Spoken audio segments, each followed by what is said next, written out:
बिस्मिल्लाहिर्रहमानिर्रहीम। अस्सलाम वालेकुम नाज़रीन, हाज़िर खिदमत है आपका मेज़बान अब्दुल कुद्दूस ताज़ा तरीन अपडेट्स और कुछ पेशगोइयों के साथ। नाज़रीन, हमने आपके साथ वादा किया था कि इसराइल हमास जंग के फैलने के जो पाकिस्तान और भारत की सियासत पर असरात हैं उसके हवाले से भी हम एक स्पेशल वीडियो बनाएंगे। आज वही वीडियो पेश खिदमत है। नवाज शरीफ ने, याद होगा नाज़रीन आपको, कि इमरान खान को फ़ौज से लड़वा कर अपने इक़्तिदार का रास्ता साफ़ किया था, लेकिन अब मकाफ़ात अमल ये है कि उनकी अपनी वापसी के साथ ही जो उनकी सरपरस्त है आलमी इस्टेब्लिशमेंट, वो खुद एक बहुत बड़ी खौफनाक लड़ाई में उलझने जा रही है। उनकी जो सरपरस्त इस्टेब्लिशमेंट है, आलमी इस्टेब्लिशमेंट, वो आप जानते हैं कि अमेरिका, नेटो ममालिक, इसराइल, भारत पर मुश्तमिल है और इन सब को अब अपनी पड़ गई है। इसराइल और हमास की जो जंग थी उसमें अब शाम को भी अपनी लपेट में ले लिया है और ज़राए का कहना है कि अगले चंद हफ्तों के दौरान ये जंग इराक, लबनान और यमन तक फैल जाएगी और फिर खलीज फारस और बहीरा अहमर या बहीरा कुल्ज़म और मशरकी बहीरा रोम भी उसकी दूसरों को इस्टेब्लिशमेंट के साथ लड़वाने वाला खुद फिर आलमी इस्टेब्लिशमेंट की जो रस्साकशी है, जो नई जंग शुरू होने जा रही है, उसकी लपेट में कैसे आ रहा है। ये तफसीलात शेयर करने से पहले हम जो हमारे नए आने वाले दोस्त हैं उनसे हस्बे मामूल ये गुजारिश करेंगे कि वो इस चैनल को सब्सक्राइब करके अगर बेल आइकन साथ दबाएंगे तो उन्हें जो हमारी ताज़ा तरीन वीडियोज़ हैं उनका नोटिफिकेशन बर वक्त मिलता रहेगा और वो ताज़ा तरीन जो ये वीडियोज़ हैं वो देख सकेंगे। न कि जो इसराइल और हमास की जंग है, इसमें पाकिस्तानी जो इस्टेब्लिशमेंट है वो गौर कर रही है कि अब हम कोई वाज़ेह लाइन लें ताकि जो हमारे अरब दोस्त हैं उनकी कोई खातिर खा मदद की जा सके, क्योंकि इसराइल ने कभी भी पाकिस्तान को माफ़ नहीं किया और हमेशा इंडिया के साथ मिलकर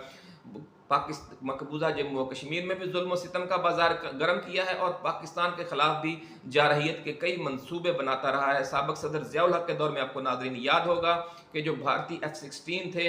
वो श्रीनगर एयरपोर्ट तक आ गए थे, लेकिन फिर आधी रात को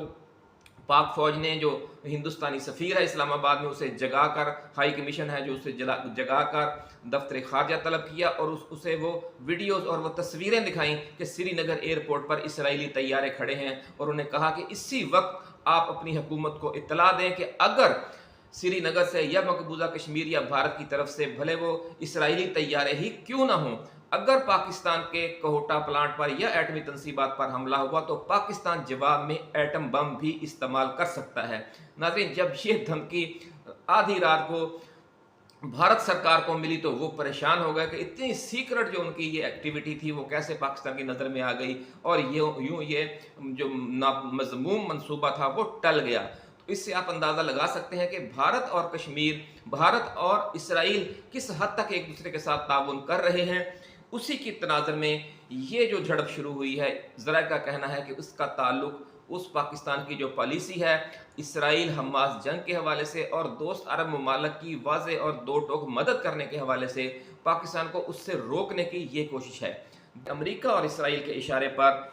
जो भारतीय सरकार है वो पाकिस्तान की सरहदों पर बड़े पैमाने पर फौज जमा करने के मंसूबे भी बना रही है, फौजी मशकों के बहाने पर। इस हवाले से अगले चंद हफ्तों के दौरान ज़राए का ये कहना है कि बड़ी तशवीशनाक सूरत हाल पैदा हो सकती है पाक भारत सरहद पर। ये एडवांस आपको ब्रेकिंग न्यूज़ दे रही हैं कि मोदी सरकार इसराइल की शह पर और अमेरिका के इशारे पर पाकिस्तान को दबाव में लाने के लिए, और ये दबाव सिर्फ पाकिस्तान को अरबों की मदद करने से रोकने के लिए नहीं होगा, फ़लस्तीनियों की मदद करने से रोकने के लिए नहीं होगा, बल्कि जो उन्होंने अपना मोहरा वापस भेजा है पाकिस्तान, उसको इक़्तिदार में लाने के लिए या अगले आम इंतखाबात में उसकी सपोर्ट के लिए, पाकिस्तान पर आलमी इस्टेब्लिशमेंट का दबाव बढ़ाने के लिए ये एक और मज़मूम और घटिया और मनफी हथकंडा होगा। इस हवाले से नाज़रीन जो मज़ीद तफसीलात होंगी वो भी हम आपके साथ शेयर करेंगे,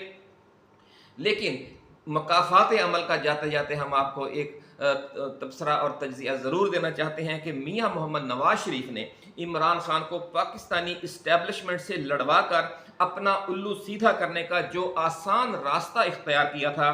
उन्हें खुद अब आलमी इस्टेब्लिशमेंट की नए आलमी स्ट्रेटजिक ब्लॉक के साथ जो लड़ाई शुरू हो गई है, अब उसकी आग में झुलसना पड़ने वाला है। ये पेशगोई की है बाबा जी दाता दरबार वालों ने। انہوں نے کہا ہے کہ جو دوسروں کے لیے گڑھا کھودتا ہے خود بھی اسی قسم کے گڑھے میں گرتا ہے، یہ مکافات عمل ہے، اس سے کوئی شخص بچ نہیں سکتا۔ ناظرین، اسرائیل میں جنگ کی شعلوں نے شام کو بھی لپیٹ میں لے لیا، جیسے ہم نے آپ کو بتایا، اور آنے والے دنوں میں عراق، لبنان اور یمن میں بھی یہ شعلے نئی آگ بن کر بھڑک سکتے ہیں، ایسا کہنا ہے بابا جی داتا دربار والوں کا۔ اور ان کا یہ بھی کہنا ہے کہ یہ جنگ پورے مشرق وسطیٰ میں پھیلے گی اور اگلے ہی مرحلے میں یہ جنوبی ایشیا میں بھی پھیل سکتی ہے، اور اس کے نتیجے میں نہ صرف لائن آف کنٹرول پر کشیدگی بڑھ سکتی ہے جو پاکستان اور بھارت کے درمیان آزاد کشمیر اور مقبوضہ کشمیر کے درمیان ہے، بلکہ لائن آف ایکچول کنٹرول جو انڈیا اور چین کے درمیان ہے، وہاں پر بھی جھڑپیں شروع ہو سکتی ہیں۔ بڑی پیش گوئی کی ہے ناظرین۔ اب دیکھتے ہیں کہ آنے والے دنوں میں یہ دباؤ کیسے انڈیا بڑھانے کی کوشش کرتا ہے اور پاکستان اور چین مل کر اس کا کیسے جواب دیتے ہیں۔ ناظرین، ذرائع کا یہ کہنا ہے کہ جس طرح عمران خان کی حکومت کو ہڑپ کیا گیا ایک اسٹیبلشمنٹ کے ساتھ کشیدگی بڑھا کر، اب یہ جو نئی کشیدگی عالمی اسٹیبلشمنٹ اور جو نیا اسٹریٹجک بلاک بن رہا ہے ان کے درمیان پیدا ہو گئی ہے، اور ایک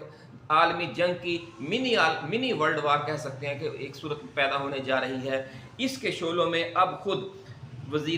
سابق وزیر اعظم میاں محمد نواز شریف کی جو سیاست ہے وہ بھی ان کے لیے ایک جان لیوا پھندہ بننے والی ہے، اور واپس وطن آ کر انہوں نے وزیر اعظم بننے کا جو لالچ کیا تھا اس کے جواب میں الٹا انہیں اپنی جان کے لالے پڑنے والے ہیں، ایسا کہنا ہے بابا جی داتا دربار والوں کا۔ انہوں نے یہ پیش گوئی بھی کی ہے ناظرین کہ میاں محمد نواز شریف اور میاں محمد شہباز شریف دونوں بھائیوں کو بھی اگلے 21 دنوں میں اپنا ہنی مون ختم ہونے کا اندازہ ہو جائے گا۔ ناظرین، بابا جی نے بڑی پیش گوئی کی ہے کہ نواز شریف اور شہباز شریف کا اسٹیبلشمنٹ کے ساتھ جو اچھے تعلقات کا دور چل رہا تھا، جو ہنی مون پیریڈ بھی کہلاتا ہے، وہ اگلے 21 دنوں کے بعد ختم ہونے جا رہا ہے۔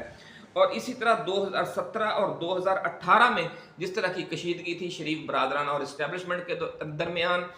ڈان لیکس کے بعد خاص طور پر، ویسے ہی کم و بیش صورتحال پیدا ہونے جا رہی ہے۔ اور یہ کیوں پیدا ہوگی؟ بابا جی کا یہ کہنا ہے کہ ایک بار پھر کوئی ایسی معلومات افشا ہوں گی جس طرح کہ پاناما پیپرز آئے تھے